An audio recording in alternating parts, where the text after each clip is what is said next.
I need to share it with somebody eventually, so I'm going to record it. So the idea would be that you would be doing this lesson revision process with a group. And if you'll remember, we walked through our critical friends discussion when we were together face to face, and we reminded ourselves that critical means important or vital. The idea would be that you work together to analyze each other's lessons and each other's materials to try to make them better. So this whole activity of using this lesson revision template we're going to do tonight, we're going to kind of pretend that we're working together in a critical friends group, just the three of us, and we're going to make sure that this kind of turns out better than it is now. Even though it's a decent lesson to start, we're going to improve.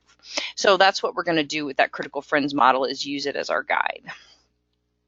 Okay, so you saw the lesson. We gave it to you in a packet, so it had the article, the quiz, the lesson plan itself, which is 3 pages, and then it also had the vocabulary activity on that graphic organizer chart.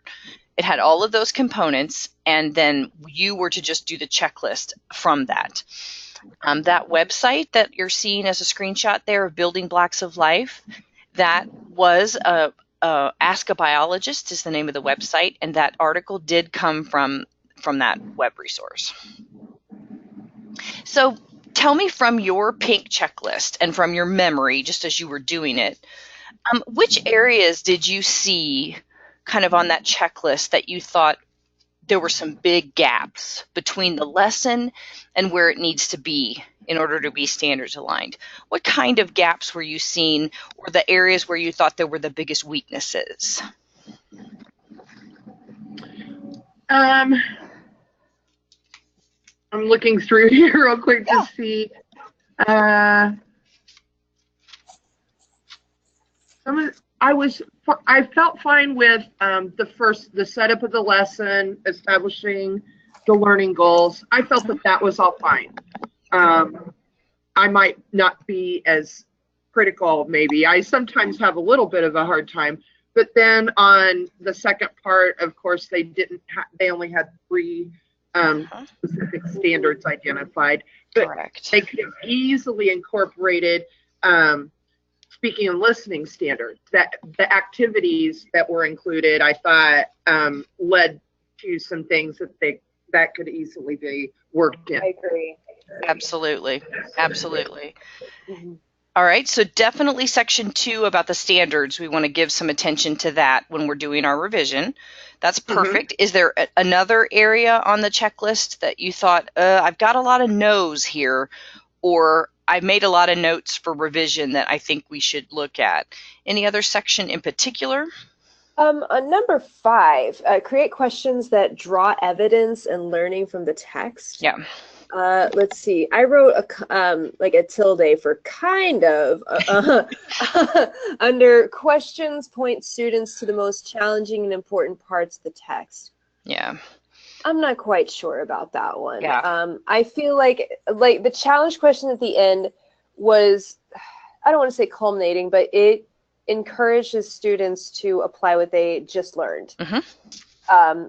But of the other ones, I felt like it was the whole testing your ability to read something and be able to, barf out pardon the language, but barf out all of those answers. I feel like it was a whole, are you listening? Are you comprehending this correctly? I don't think it really fulfilled the idea of, we want you to learn this and take this with you. Yeah.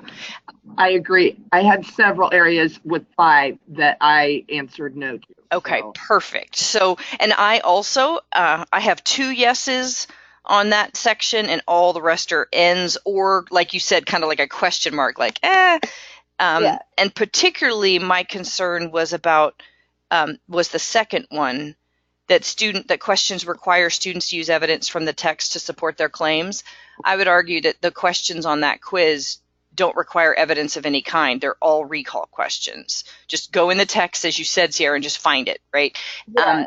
There's not any thinking or higher level thinking skills that's necessary. So I kind of put DOK over in the margin, like depth of knowledge isn't being demonstrated in the sequence of questions. So that was also one of my big kind of pay attention to areas was 2 for the standards and 5 for the questions, which is great. It sounds like we're all in agreement on that, that's perfect. So, and there will be other things that are going to come up as we look through this that we'll want to pay attention to, and that's totally fine. But just to kick off, I want us to go to the actual lesson revision template, which, if you'll remember, that's the blue one.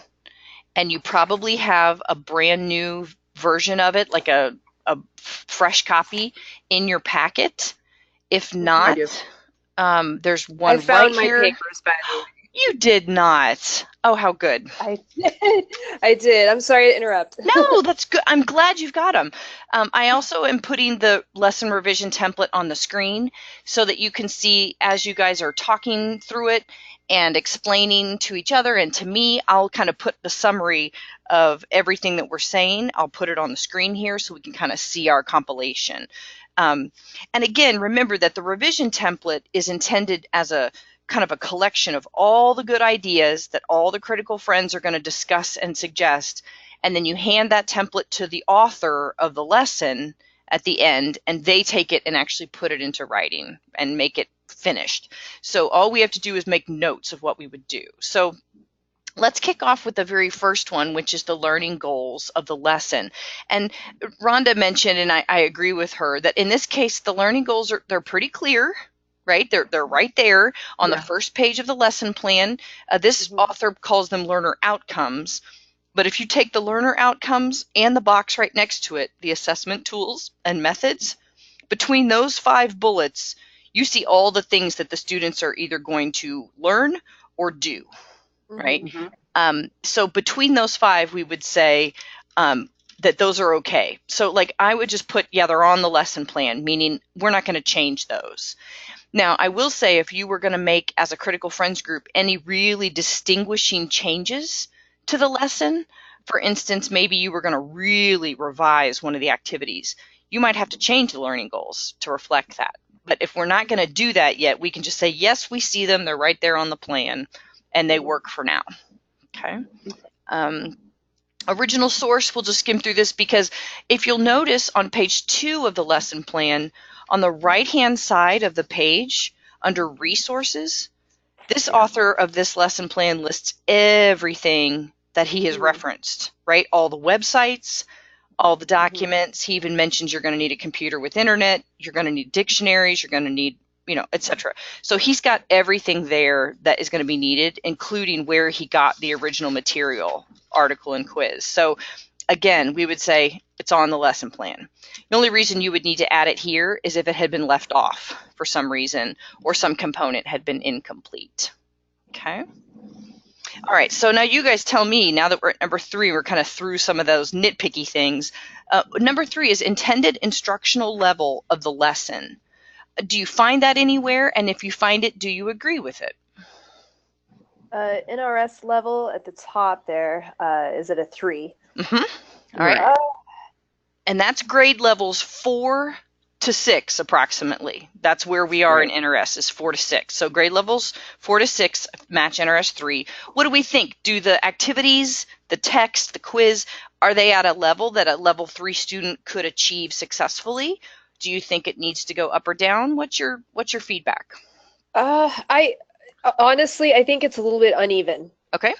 We've got the first page, despite the fact that there's quite a bit of graphics on the first page. I think that would definitely work at a 3rd, 4th grade level. However, on the other side, what are the building blocks of a cell like?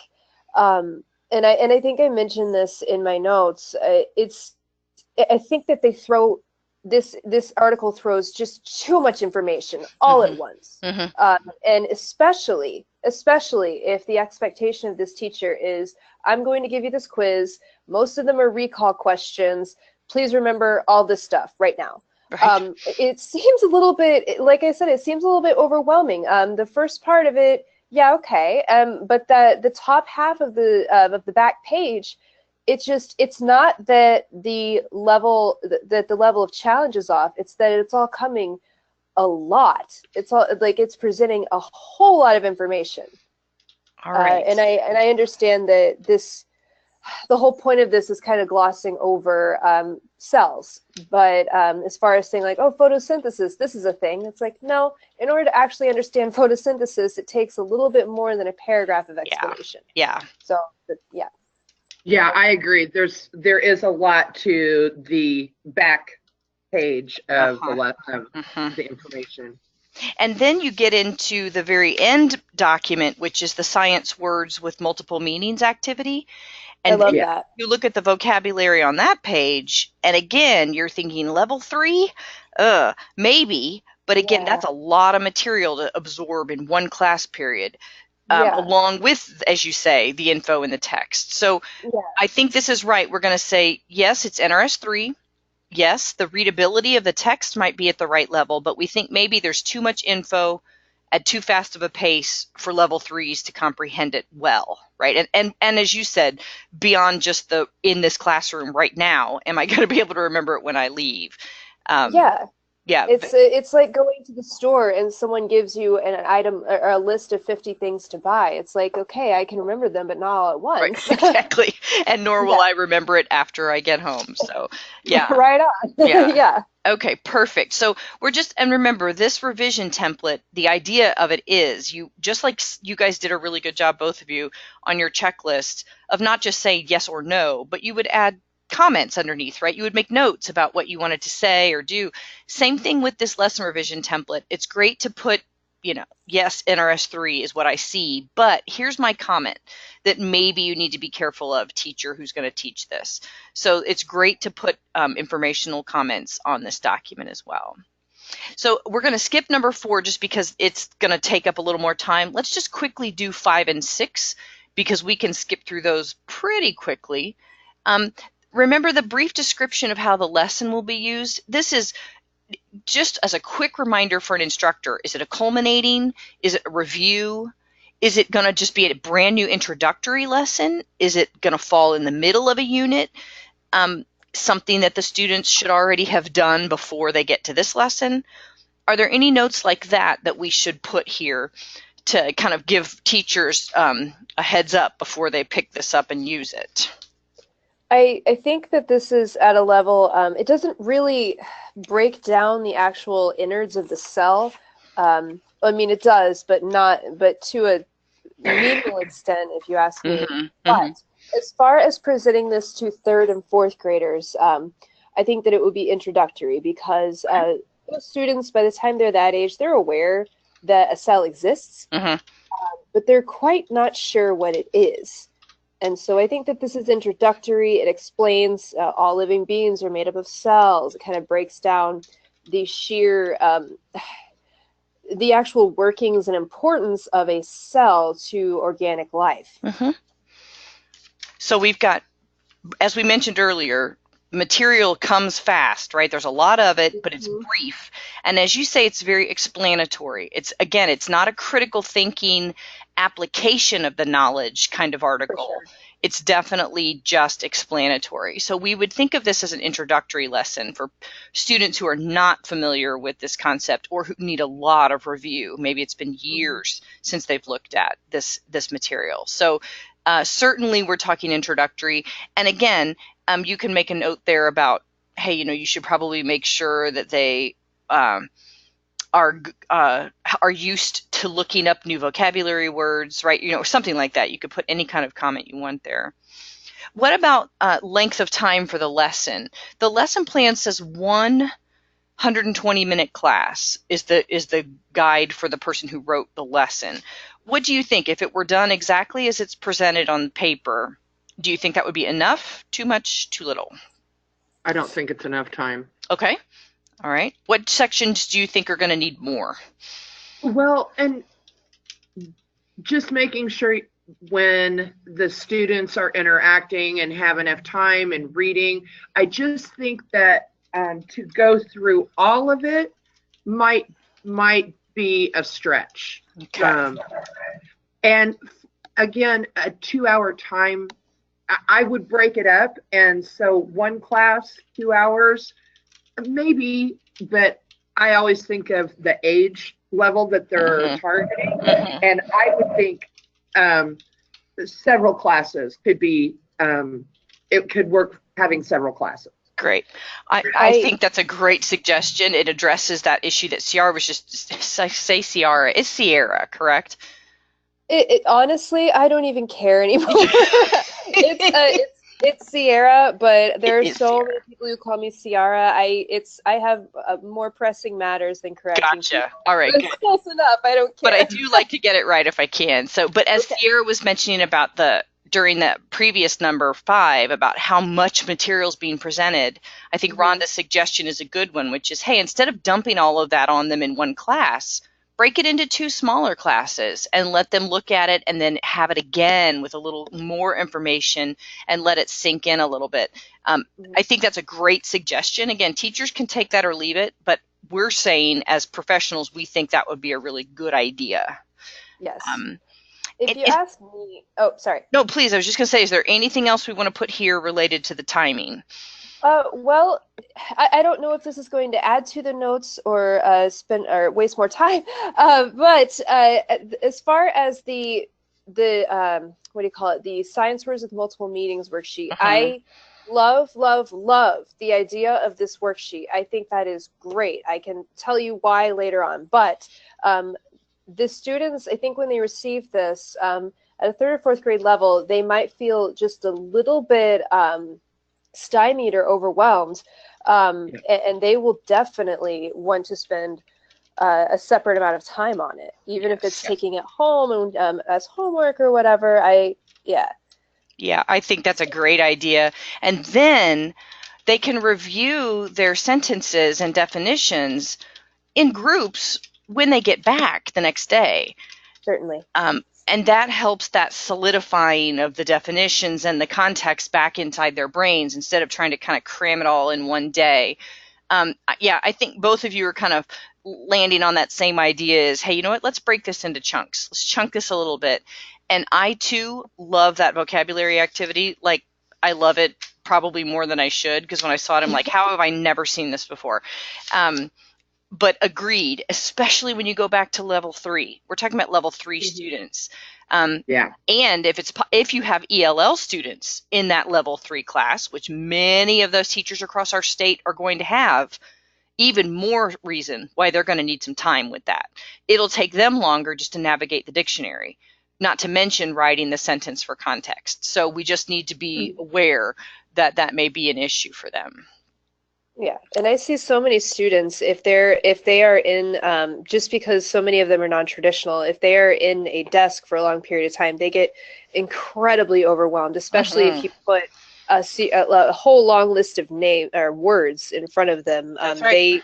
I work very hard to boost their confidence, but oh man, it's just, they get so overwhelmed. And so I'm thinking about the reality of what actually happens in the classroom. That's right. Yeah. 16 words in one sitting, 2 columns, 2 sentences per, that's a lot of work. And it's a lot of work of the same type, which again speaks to that level of engagement, boredom, etc., overwhelmed. So we just need to be cognizant of that. And again, every teacher has different groups, knows their students well. Somebody think my students can tackle that, but we're saying that one's going to probably take some more time. Maybe consider breaking that out, and I think that's wise. Okay, so before we jump into the quantitative and qualitative, let's take a peek at the standards that we want to use on our lesson plan. There are 3 that are already identified by the lesson author. And he chose the 3 for a reason, right? What you would do, again, in your Critical Friends group is say what you think should be the standards, the ones that you see that are being targeted in the lesson. And then after the group has had a chance to share, then the author of the lesson can say, well, you know what? That's not really what I was going for. I was trying for this. And maybe you could let him guide you, towards the one he wanted. If not, and if he has already selected 3 and you all say those are fine, I like those 3, then they may not change, right? And that would be fine.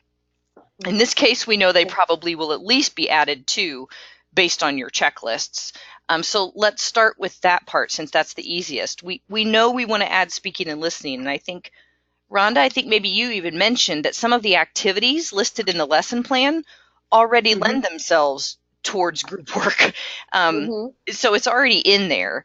Do you have a specific standard for speaking, listening that you wanted to add, or do we need to look one up?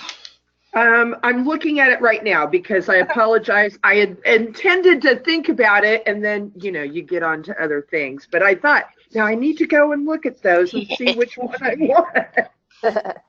So we can that's like page 130 if you've got the spiral bound edition, Right. the blue cover. So about 130 we're dealing with level 3 speaking listening. There's a bunch to choose from. This one in particular, his activities are mostly they're to work in groups when they do the vocabulary and to share out. Demonstrative listening skills because they're I can't remember how it was worded. Yes, that's it. That's number 7 on the instructional or 6 on the instructional activities. That they're supposed to share out their scientific contexts for the words on each list and give students time to talk to each other through those lists.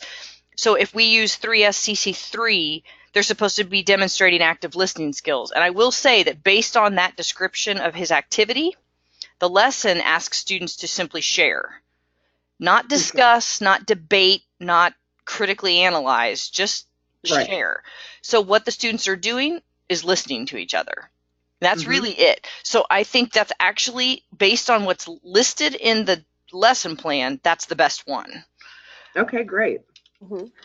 If we wanted to add an activity or change an activity to be something different in terms of group work, then maybe we would find another one or change it. But for what is in here, that's the best one. I agree. So let's stick with that for now, but keeping in mind that if we change an activity significantly later, we may want to adjust. But for speaking, listening, that works great.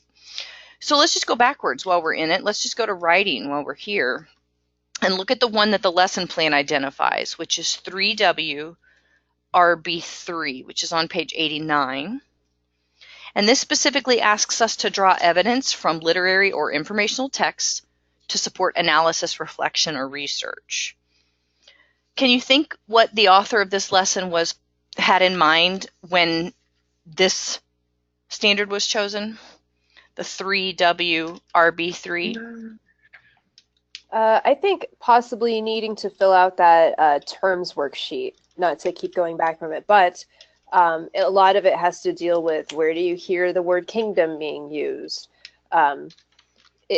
It forces, or not, it encourages students to kind of make those connections, words that they hear every day, words that exist in the science world, and to apply that information as far as adding a deeper meaning, adding a further understanding to the text. Okay. So the other piece that's in the lesson plan that might fit that standard would be the activity number 7, which is the exit ticket / writing prompt. I think he calls it a paragraph response. Yeah, the paragraph response on number 7. I think that's also the other piece where students are asking to make connections between what they're thinking and the text. So they actually have to answer the question, why are cells called the building blocks of life? And so they're going to have to think back to the text to answer that, probably. So that could fit also with using evidence from a text to support your analysis. I wouldn't say that that's a very deep question or it's going to take them deeply into analysis, but it's there on a level 3. I would say that does hit it, right? Yeah. So we would say, okay, well, that WRB one is a good one. We can go with that. There's not much else that they're writing in this except for the sentences in isolation on the chart. And there's not a whole lot in the writing standards that have to do with writing individual sentences, not at a level 3. So, so that takes us to reading. And you guys get to tell me what you think. We've got 2 standards selected. We can keep them or we can change them. The 3RVA1 is determining the meaning of unknown or multiple meaning words and phrases. And the 3 choices for ABC are using context, using affixes and roots, and consulting reference materials. Do we think that that one still fits, that we want to keep it? What do you think? I'm sorry, the vocabulary one or the practice structure? That's the vocabulary one. Okay, all right. 3RVA1. Mm-hmm. What page is that on? Oh, 41. 41? Okay. Mm-hmm. I think it fits. Which section? A, B, or C do you think is the better fit? Oh, that's what I'm looking at. I would say if there had to be the better fit or the best fit, I would say A. Yeah. B has the potential, but I don't see a ton of suffixes. Yeah, me either. Yeah. Me either. Suffixes, prefixes that would lend further meaning to words. Okay. So, and C also with the dictionaries, because we're going to be looking at the words on the worksheet. So if we're determining the meaning of words from the article, we're using A, figuring out by context. If we're looking at the vocabulary activity, now we're in C, which is using the dictionary, right? Mm-hmm. And that's exactly what they're told. In fact, he even puts dictionaries as one of his resources that he needs on his lesson plan. So we know that was his intent, was that the students be looking up the definitions of these words. So I'm going to actually say it's 3RVA1 for two different reasons, right? A, for the context of the article, C, for the vocab activity. And that actually covers both. So I would say in that case, that this lesson actually does a good job of identifying the correct standard for this particular one. Probably that's the one that's most on target so far in my brain in terms of actually the activity is meeting the standard, right? Okay, so what about the next one? He's got another it. I keep saying he. I know this is a male teacher, so that's why I keep doing that. The lesson has one more standard, which is 3RCI5. What do you think about that one? That one's on page 45. Interpret information presented visually, orally, or quantitatively, and explain how that information contributes to an understanding of the text in which it appears. Do you see that happening at any point during the student activities? No. With the exception, if they're expected to discuss the terms to the class, I would say that it hits the goal orally, but I just don't know if it fulfills that goal enough to satisfy a reading standard, and B, this actual standard itself. Agreed. I just don't think it makes it home. Look at what comes at the very end of that standard of CI5. What you're doing is you're interpreting information as it's presented, and you're explaining how the information contributes to an understanding of the text in which it appears. Those vocabulary words appear in isolation. There is no text in which they appear. Yeah. So I can't connect those words to the text because they're not in there. So again, it's one of those things where we get a little picky about the way we approach that standard, but what we're saying is, no, that one is not actually being achieved here. So we could say, okay, you know what, it's not that one. But we've got a vocabulary. Is there another one that would fit better? I noticed earlier, just on the opposite page on 44, 3RCI2. Yeah. Determine the meaning of general, academic, and domain-specific words or phrases in a text relevant to a level-appropriate topic. That seems to cover, the assignment seems to satisfy that standard a little bit more thoroughly. Yeah. And because this covers, again, both the text and the chart, right? The words in context and the words in isolation, which is great. And this in particular, if you'll remember, we're in CI, which is informational text. So it's not talking about literature here. It's talking about exactly where we are. We're diving into an informational text. So I also have that one down as an option. Do you like the 3RCI9?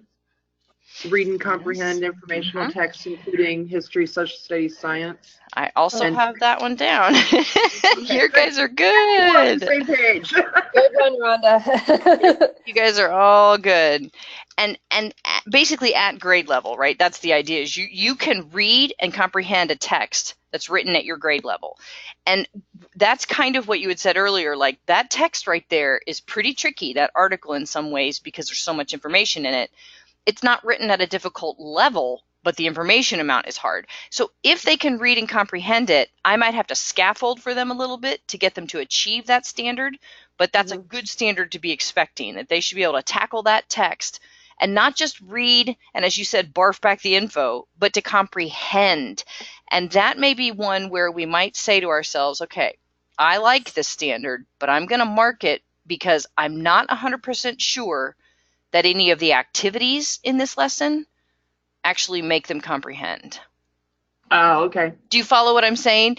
Yes, I do. I Yes. love this standard, and I think it's important, and it fits nicely with the article, but I think we might have a tiny bit of work to do on that quiz to start asking some questions that actually dig for comprehension. So we're going to just keep that in our heads as like we might want to do a little more work on that. Okay, so are we happy with our 1, 2, 3, 4? We actually have 5 standards here, and we do have a mix of all 3 categories.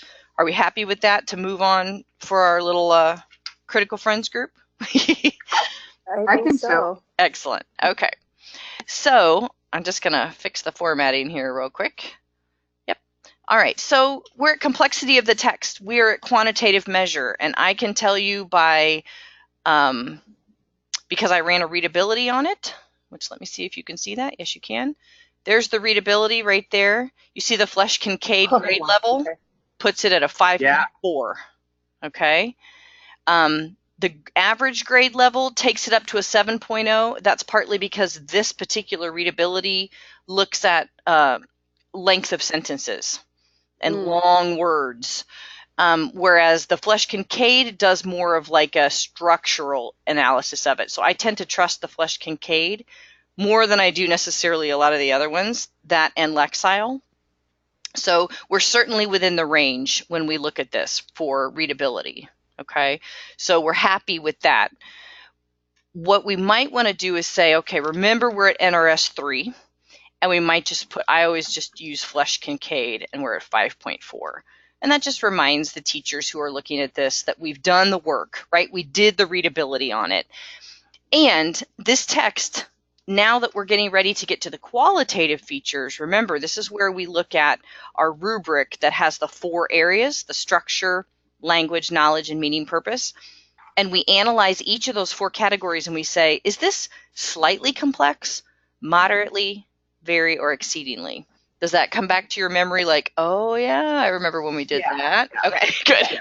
If you don't have that document right in front of you, that's okay. But it might help if you do. Otherwise, we'll kind of walk through this together. We just want to look, I want to go first to language because I think that's one of the ones that's most important for this text. Remember that the language is broken down into 3 little mini categories. It's asking about conventionality of the language. Is it everyday, straightforward language, easy to understand? That's one section. There's vocabulary, and then there's sentence structure, actually like the syntax. How are the sentences put together, and how complicated are they? So all 3 of those we could rate separately, and then that would help us to know what scaffolds we're going to need to support our students with, right? So let's look first at conventionality, which is how's the language? Is it everyday, street kind of language, easy to understand? Are we talking about complex, abstract? What do you think for the article? I think the author definitely makes an effort to use everyday language. Yes. But it a couple of times it falls a little bit flat, especially when those longer sentences and words are thrown in, especially at a 3rd and 4th grade reading level. So that you have mixed kind of 2 different sections because you're talking about the length of the sentences, which is sentence structure, right? So what I heard you say was, okay, he's aiming, this author, it's actually a she, excuse me, is aiming for everyday language. Yes, that's the goal. Because, I mean, just from cells got their name, it should say sales. The term of cell is derived from so and so. Correct. Correct. I know that she is trying to make it a little bit more colloquial. I mean, I think it's a valiant effort. The And vocabulary gets in the way, which we can get to. yeah, but you're 100% right. When you break these down into chunks and not just talk about language in its broad terms, but in its specific terms, if you look at the first paragraph, the fourth sentence says, "Wow, that's a lot of cells." I mean, clearly this is straightforward, easy to understand. I mean, as an example, if you look at the paragraph right underneath the close-up of the cell picture, look at those sentences. Simple sentence, simple sentence, Yeah. simple sentence, simple sentence, right? There's nothing going on here in the sentence structure or syntax. I think I found one introductory clause in this entire article. There are almost no complex sentences with subordinate clauses or transition words, nothing like that. They're almost all simple or compound sentences, period. So that's one where it's like, this is slightly complex. When it comes to sentence structure and syntax, there's no complexity going on here, okay? Now, the vocabulary, you are 100% right. We are not dealing with everyday language. In some places, yes, when he talks about the balloon and the membrane, she's trying to use these, concepts that people can understand. But if you look at the vocabulary, we're dealing with, are they fairly complex, unfamiliar, subject specific, academic? That's very complex description right there. Yeah. Yeah. In context, subject specific, there are quite a few. Yes, absolutely. Yeah. No one would say membrane or organelle in a regular conversation.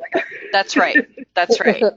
So if we say, and this could be debatable, like I could see somebody arguing with me, like, I'm not 100% sure I want to go all the way to very, but if we want to say, you know what, that's the area that's going to hang up my students right there. It's not that they can't read the sentences, and it's not that they won't understand the language that's being used. It's that the vocabulary is going to hang them up. So that's where I'm going to put my attention and say, I'm going to need some more help here before, like a pre-teaching or maybe highlighting some of these words or whatever it might be. Okay, so I want to scroll down to knowledge demands and look here just very quickly, because I want us to see under knowledge demands, there are two things to look at: the subject matter knowledge and the intertextuality, which has to do with how many references are being made to outside ideas and texts. I don't think any other texts are referenced here, but there are occasionally outside ideas that are referenced, like photosynthesis, cell division. There are occasionally allusions to these other ideas that relate to cells. So intertextuality, I would say, yeah, there's a couple of those. What do you think about subject matter knowledge? Which of those criteria fits better for complexity? Oh, well, fairly complex, maybe. I would say. Moderate levels of discipline-specific knowledge, a mix of recognizable ideas and challenging abstract concepts. Yeah? I'd say so, because at a third or fourth grade level, trying to understand the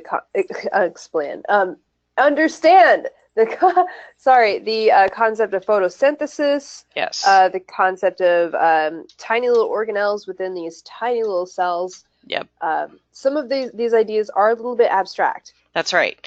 And then yet again, the author tries to use things that will make sense to students, like, hey, just like your house is made up of smaller building materials, and just like the balloon has a membrane on its skin, there is a mix where they're trying to use some recognizable ideas to explain a challenging abstract concept. So we see, I think very is actually not far off at all. I mean, I think that's probably the closest one. There's moderate levels of discipline-specific knowledge in here. And if they have none before they start, they're going to struggle, right? Yeah. So again, we might highlight this section as like, hey, teachers, you're getting ready to use this document. You might be aware of this, right? And ideally, again, I would have some notes here, like under sentence structure, I might say something like, no complex sentences or phrases. You know what I mean? Like I might make a note of that. The intertextuality, I might make a note about photosynthesis, right? The idea is to provide some evidence for my rating. I've kind of skipped over that a little bit, but we would want to do that to make sure that we've shown why we gave it a label that we did. Right. So meaning, purpose, that one's kind of easy on this one. Again, you look at the title of the article, and then you look at the headings that are the questions, and each question gets answered in each section. There's not a lot of mystery here in terms of purpose, right? Like, why would someone write this? I mean, this is clearly an informational text to deliver one main idea about cells. So there's no implicit or subtle or inferences needing to go on here. This is just easy to understand, right? No kind of, not a problem. So we just put slightly complex because there's only one criteria area for this one. And structure, remember, kind of has to do with how's the article laid out. Is it in a logical order? Is it jumping all over the place in timelines? Are there a lot of confusing text features and graphics that have to be understood in order to comprehend? Is there anything like that going on with this article?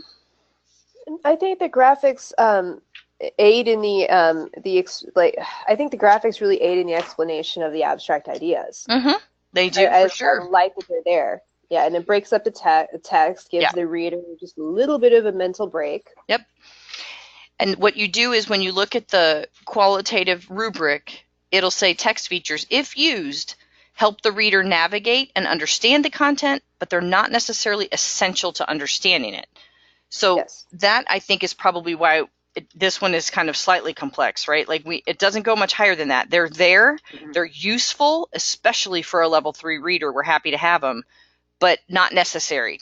You don't have to have them. And there's certainly no connections running across a range of ideas and events. Everything's pretty straightforward in there. So in that case, we say to ourselves, okay, I'm looking at my qualitative chart and I say, all right, I got 2 issues I got to deal with before I present this article to my students: the complex vocabulary and the subject matter knowledge that they need in advance. And then as a teacher, I get to choose how I want to address that. But we've already identified it. And what we would do is on the lesson plan somewhere, maybe right next to the title of the article, on the second page under resources, where you've got the building blocks of life and where they retrieved it from, you might just put in parentheses right there: complexity increases because of vocabulary and subject matter knowledge. Boom. And that's all you'd have to say. And then we would know that the author of the lesson had reviewed this qualitatively and had done the legwork for us, right? So that's something that we do, and it's very important. It really does help to break down those texts into a manageable component for us. Okay, so that takes us to vocabulary.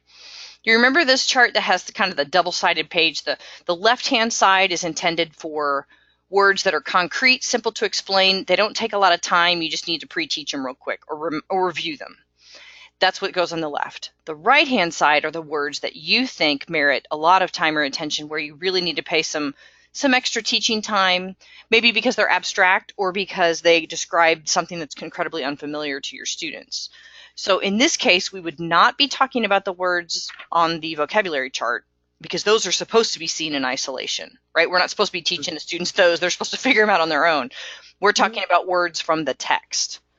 So are there any in particular that jump out at you? There's no vocabulary mentioned anywhere on the lesson plan as a, hey, pay attention to this, other than the word cell.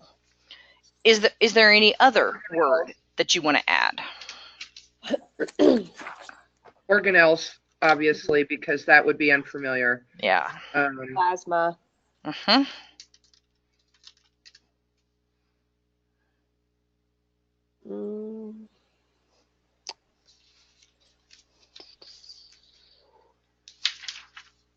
Possibly membrane, because you never know. There's always that one student who might not totally have a grasp on something that we think nothing of. That's right. Yeah, and there are other words being used, like it'll drop once in the article, but then it never gets used again, like photosynthesis. And so we would say to ourselves, okay, I'm not sure I would spend a ton of time and attention on photosynthesis, because that's not what this article is about. So, but organelles comes up like 5 different times on the second page. Plasma Yes. gets mentioned at least 3 times, and membrane comes up a couple of times. So that's where you make those distinctions between words I want to just quick give an explanation, words I want to cover. Yeah. And the other, no, go ahead. I was just going to say offhand that that could make or break someone passing their test. I just had a student in that situation. She didn't know one certain word, and she failed the test by 1 point. Oh, yeah. Yeah. That's a kicker. Yeah. Yep. Yes. And so I do think that this is one of those sections on this chart that could change based on the person. You as a teacher may choose different words than somebody else, but what we're doing is we're saying, hey, pay attention to these words. And what we might want to do is put them on the lesson plan. Just maybe add a little box somewhere. There's plenty of space on this lesson plan. Maybe just add, hey, vocab to highlight. And then just list those 3 words right there. And the teacher can choose to highlight them however he or she wants in terms of pre-teaching or whatever. That would be a simple step, but it would be a helpful thing that before you just dump that article off onto students, we've already given them a heads up about where to spend some time. So that's what that section is for. And again, it can be done fairly quickly usually. This section, however, number 9, is where we probably have to spend a little more time. And this correlates to the checklist, number 5, where it asked about the questions that were being asked of students. That's exactly what this is dealing with. What page 9 here, or section 9, what it's asking us to do is to say, of the questions that are being asked of students in this lesson, are they text dependent and are they standards aligned? And so we have the anchor standards here. In particular, the reading standards are provided. If you had a huge, heavily writing-based lesson, you might want to pull those standards too. But here we have reading. The question is, are the questions text-dependent, and are they standards aligned? So where are most of the questions in this lesson plan? You've got the quiz, right? The quiz, and then you have that writing prompt on the instructional activities, number 7, like that exit ticket. Why are cells called the building blocks of life? They have to write a paragraph in answer to that. Those are basically the questions. So first things first, are they text dependent? For why are they called the building blocks of life? I'd say so. Could we do something to that writing prompt? Why are cells called the building blocks of life? Could we do something to make it more text dependent? Maybe even just a little change? What could you ask students to do that would force them to go back and look at the text? You could specifically pinpoint the functions and the importance of the cell, but more so the functions. What about the functions of the cell make it integral to being called the building block of life? Good. The building block of life. I like that. And I'm scrolling off of this reading. I'm going to number 10 because looky there, that's the section that talks about the text-based writing assignment. And I want to put what you just said right here. Sure. Revise the prompt and make it say, why are cells called building blocks of life? In particular, right, that's what we're saying. Yeah. Note the functions of a cell that make it important to life or something like that, right? I mean, we could haggle over that all night to make it the word the way we want, but the idea would be drive them back there. The other thing we could do is remember about text-dependent questions. We could do this right here, and it's going to do it for us. According to the text, why are cells called building blocks of life? In particular, note the functions of a cell that make it important. If you do that right there, those 2 little changes, all of a sudden, not only is it text dependent, but you have asked them to look at a specific supporting idea, the functions, and highlight those in your answer. So it's giving you a little more focus. That right there, that's a better question already. Okay? And it was easy. Yay! Okay, so perfect. So we made our writing prompt more text dependent right there. What about the quiz questions? Are they text dependent? I like Rhonda's sigh. That's kind of how I feel too. Yeah, ditto. In that they need to have read the text to answer the question. Good. I'm very disgusted with these questions. Not gonna lie. They What's the they're problem with them? What's your hang up with the questions? What don't they do or do that bother you? they do not encourage independent thought. Mm-hmm. And I'm really obsessed with the fact that they're all recall questions. Yes, every one of them. That's correct. Yeah. Yep. It drives me insane. And I'm thinking of the actual takeaway that these students need. And do they really, really, really need to know how many different types of cells the human body needs to have, unless they want to be a botanist or a biologist or something? That's right. That's right. I just don't see the value in these questions being asked. Yep. Yes, I agree. Perfect. Okay. So the answer to our question is, are the questions text dependent? Our answer would be yes, but but we don't think they go far enough, right? We don't think they do enough. They don't demand enough of the student, and they don't ask anything beyond recall. So we already want to say we don't like these questions and we want to change them all. Like that would be a fair thing to do. And here's what I would remind us of. Okay, remember our critical friend who wrote this lesson and is probably sitting in our group right now? He might not like that answer, except to say, guess what he's going to say when you say, you know what, I have hesitations about these quiz questions. Don't think they go far enough. You know what he's going to say? I got them off the website. The quiz is on the website, and he just cut and paste them straight off of there. So guess what? They're not his questions. He didn't write them anyway. So that's why we know they're not good enough. They're not written by an expert. They're not written by a professional educator. So of course they're not good enough. So now we feel fully justified in saying, yes, we're going to rewrite that quiz because we don't think any of those questions are adequate. And that is where we would kind of scroll down here to the bottom. Notice where it says write additional questions you think should be added to the lesson. We'd fill up that whole section right there, and we would just rewrite. Yeah, absolutely. And we would sequence them in the order that made the most sense to us, from simpler to the more lower level, the depths of knowledge questions that get towards some critical thinking. And we would get them the way we want them, right? The other thing we would do as we were doing that is we would scroll back to our first page and we would say, okay, look back at our reading standards. We have 2 vocabulary standards that are trying to be met. And we have to determine the meaning of general, academic, and domain-specific words in context. We have to include some questions asking for them to understand vocabulary words in context from the article. We would need to, because that's one of our standards. The other thing we need is to ask a good comprehension question, right? Because that's another one of our standards. So as we went through our document here, that's the first thing we would do. We'd go to the bottom and we'd say, I'm going to add 2 vocab questions. Good. 1 recall question, right? Give them an easy maybe, and then we're going to put in 2 comprehension questions. I do. I kind of want to just say, like, it's not that I see no value in recall questions. It's that having an entire quiz of them is really not good. But 1 recall question could solidify whether or not they read the text. Yeah, absolutely. That's Agreed.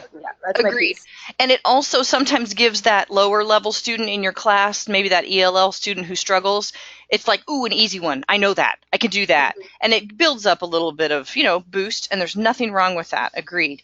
It's just they can't all be that. So if we added those, and again, we would go ahead and design them. We'd write the questions and put them right on here so that the teacher who wrote the lesson could then transfer them to his new quiz. We won't take the time to do that tonight, but that's exactly what we would do. And we would go back up here and we would say, okay, one of our ideas was about comprehension. We would have to have a question written for this first one because it's determining the central ideas, right? And so our comprehension questions are going to do that. And then look at here at standard 4, define the most powerful academic words. Our vocabulary questions are going to do that. So once we finish writing our questions, we might go back up and say, boom, we're going to cover those standards. They match what's on my front page. I'm in good shape. What would be a problem is if I had gone through some questions and identified the standards that were being addressed on this section 9, but then when I went back to my front page, none of them matched. right? That would be like a red flag. Here, we're in good shape because we were very careful to choose to add questions that matched our standards. So does that process make sense about how you would kind of go about doing that and why? Yes. Great. Okay. So let's scroll on through. We talked about the text-based writing assignment, which in this case is not a big one. It's just a paragraph. But we've made 2 quick changes to it that make it a much better question. It's much more standards aligned. The only thing I would ask is there anything else we need to provide to make sure that students are going to be successful in answering that prompt? Do we know if these students know how to write a good paragraph? Have they ever done it before? What might help them?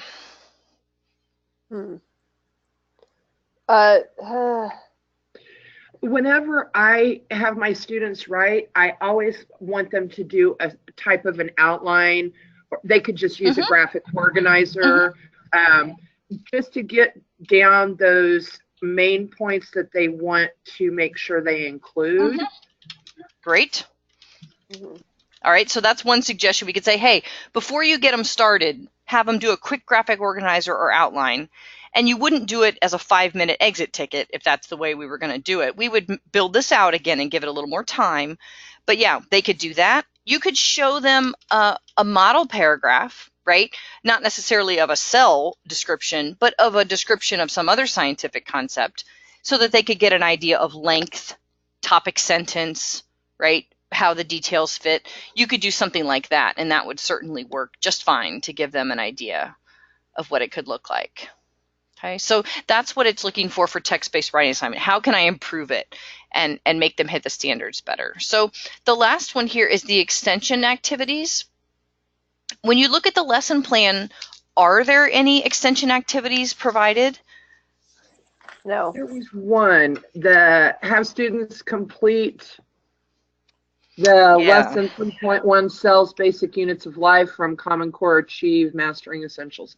Yep, and that's a science book from McGraw-Hill. That's the very bottom of page 2 under the resources, has this kind of extension idea thrown out there of, hey, there's this lesson you could have them do if they finish early, for instance, or need to be pushed, whatever it might be.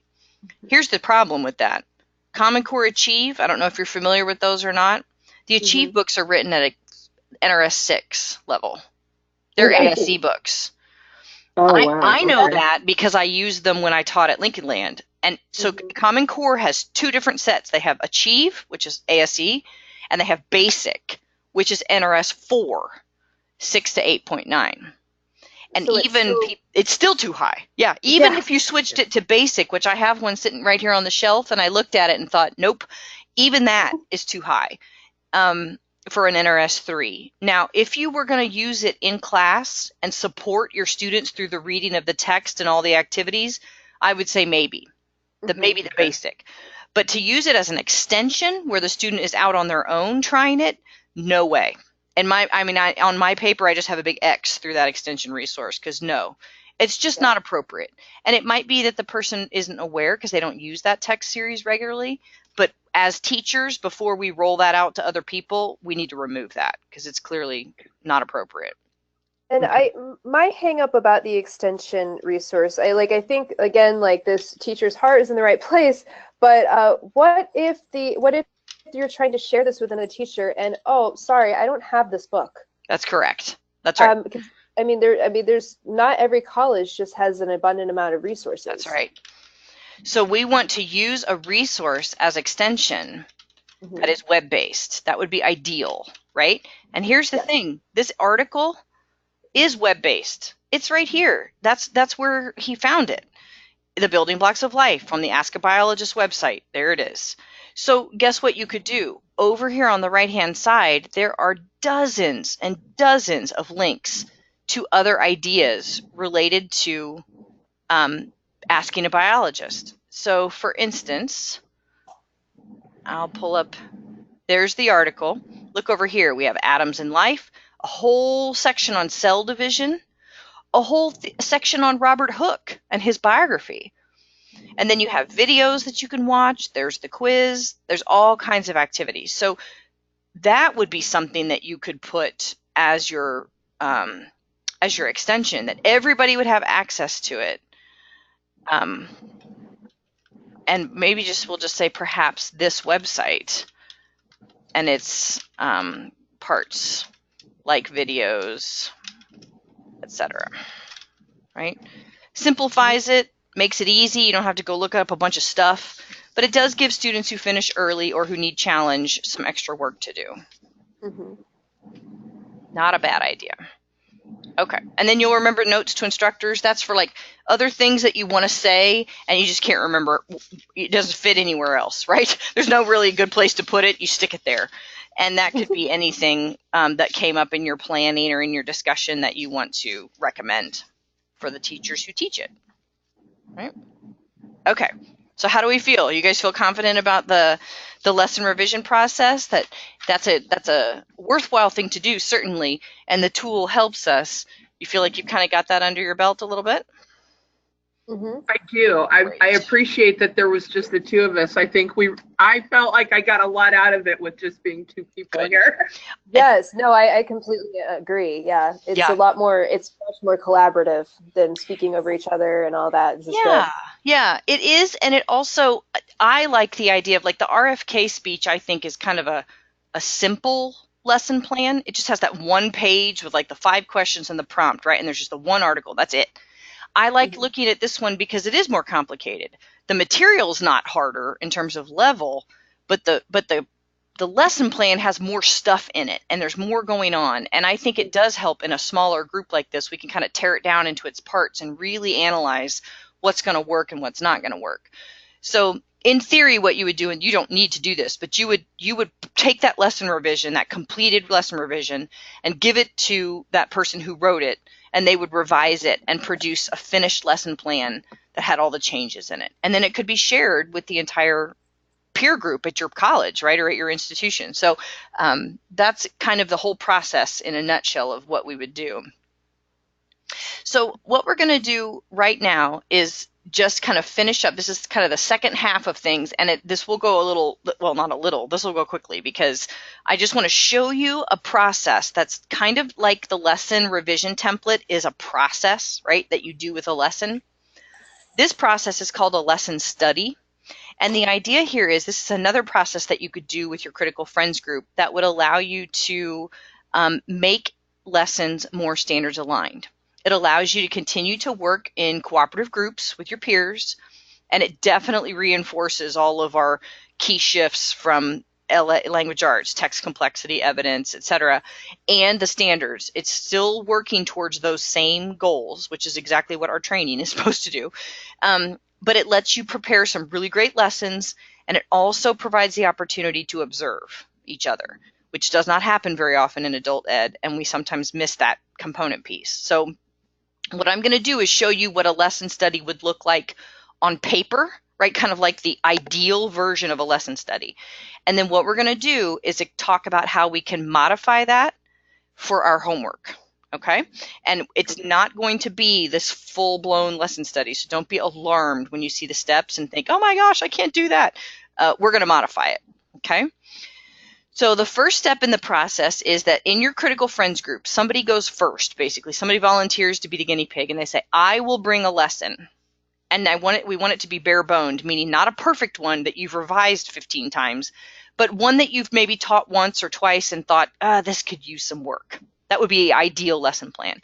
You bring it and all the supplemental materials that need to go with it to be taught, like the textbook you use or the website or the article that you printed or whatever it might be. Bring it to your critical friends, and everybody looks it over and examines it and gets to know it. Then you figure out a way to observe each other, whether you get to go watch the person live, teach it in their class, which would be ideal, or figure out a way to video it and then everybody can watch it on their own time. All right, either one of those options works fine. Then you figure out, hey, remember, we're in a critical friends group, so we're going to give good feedback, good evaluative comments. Then that one member of the group, ideally it's usually the person who brought the lesson, they go teach the lesson and everybody observes it, either live or by video. What you're doing is assuming the role of the researcher. This is not an evaluative process in any shape or form. It has nothing to do with the teacher. You are observing the lesson. And so just like when we're in our critical friends group looking at our lesson revision template, we say, let's try not to talk about the teacher. Let's just talk about the lesson and what it has. Same thing here. What does the lesson do? What are the lesson goals and activities doing? How do the students respond to the lesson? That's what we mean by act like a researcher when you're observing, whether it's live or on tape. And then shortly after everyone has had a chance to see it, you get back together with your group and you discuss. And you ask yourself these 5 guiding questions. These are kind of the feedback questions.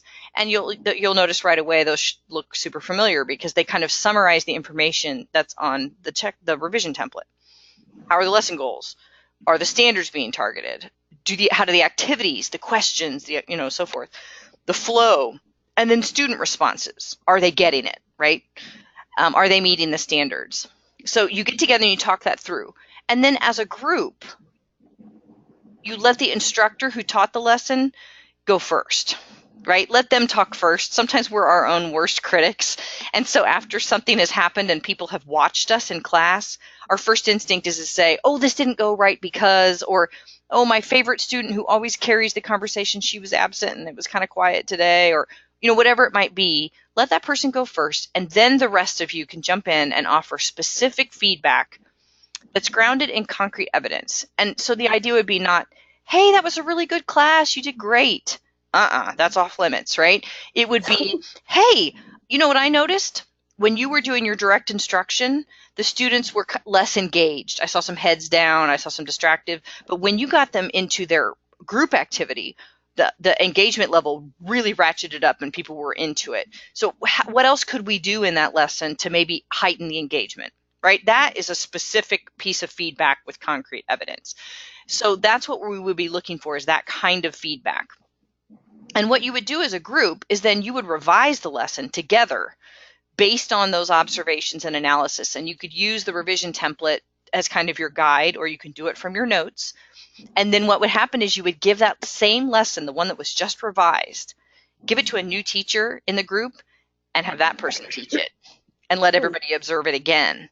And then when you get back to debrief again, you focus on the effects of the changes that you had made, and did they work, and was it successful, and did you need to tweak anything else?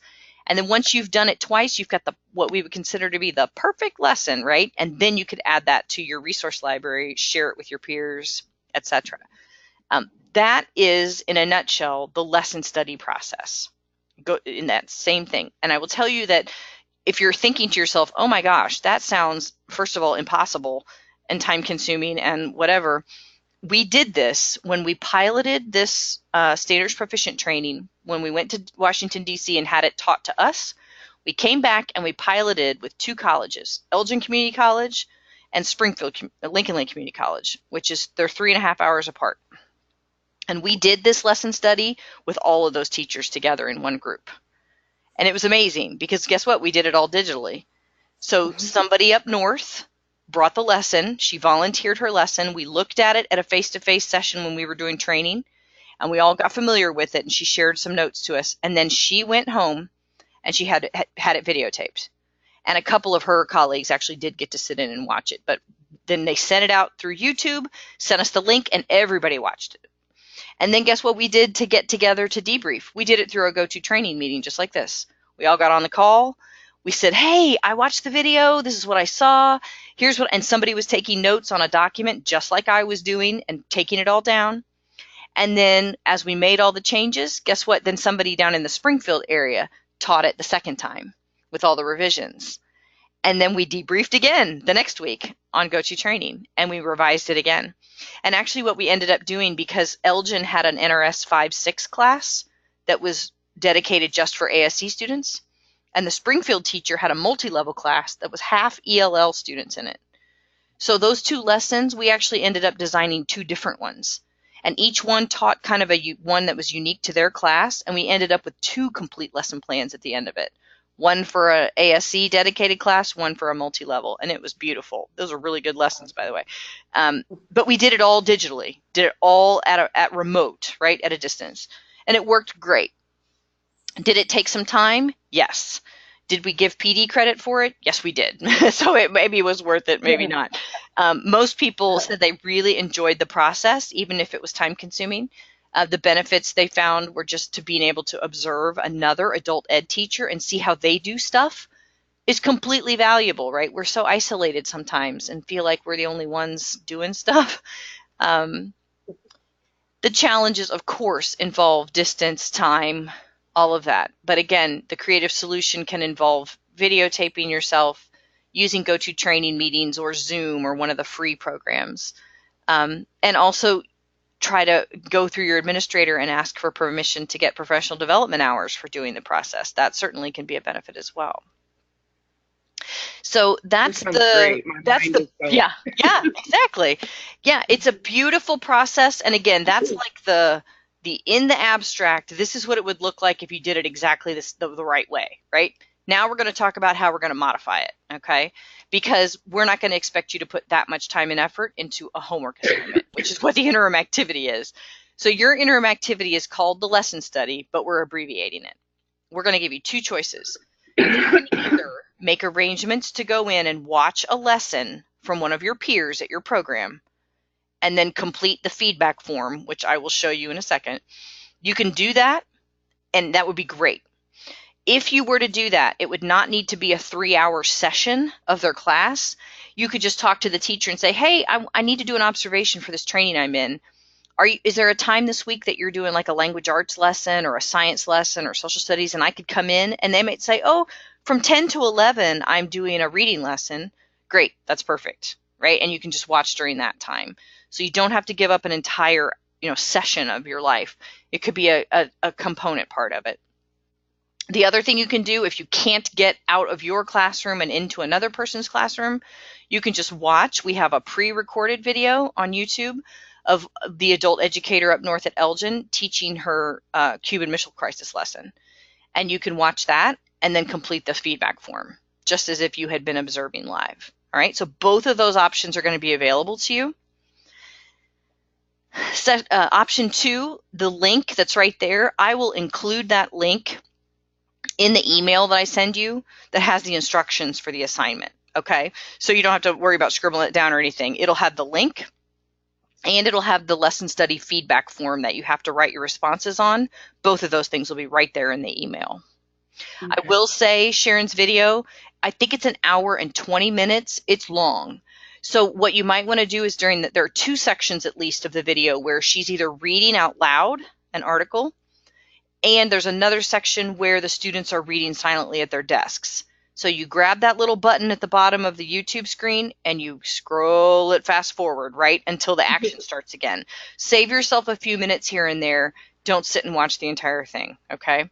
Get the idea, but go ahead and cut it back when you can. If you do have the chance to observe an actual peer, it does not have to be a person who's doing Standards Proficient training. That would be ideal, right? A Standards Proficient teacher being observed by a Standards Proficient teacher. But if that's not the case, it can be anybody as long as they're teaching a language arts and not math. One person would teach the lesson and the other person would observe. And if you're both in the training, both of you would fill out a lesson study feedback form. If it's just you, you just tell the teacher, hey, this is what I'm doing. I'm doing it for this training. Here's the form I'm filling out. You can share it with them afterwards if you want or not. And you would just send it to me. And that's what it's for. Okay. So those are the options. We're going to see each other next Friday, which is the 23rd. So we have quick turnaround time on this, which is why we offered the video option for sure. Because most people will need to take advantage of that. Because I know some people are even on spring break in the next couple weeks. So just sometime before the end of day Thursday, the 22nd, before we see each other on the 23rd, that would be what we're looking for. And again, you'll get an email from me that has all the details in it. You can do that at your leisure. Okay. And then That's good. we see each other on the 23rd, 9 to noon. We're in the exact same classroom that we were last time, right next to the coffee shop there on the 2nd floor. That's where we'll be at SWIC, 9 to noon. I think last time we went till 12:30, but this one's just 3 hours. So we will be finished right at noon. And then the other thing I would say is I think after that there is one more webinar. Yeah. There's a little activity that you'll get, like a packet that you'll get the day that you are there with us on the 23rd. And there'll be a webinar where we'll finish up our work later on in April. And that's it. And then your Standards Proficient training will be done. So I want you to notice the title on this slide. We've been concentrating almost completely on the lessons, right? The lessons as they are prepared.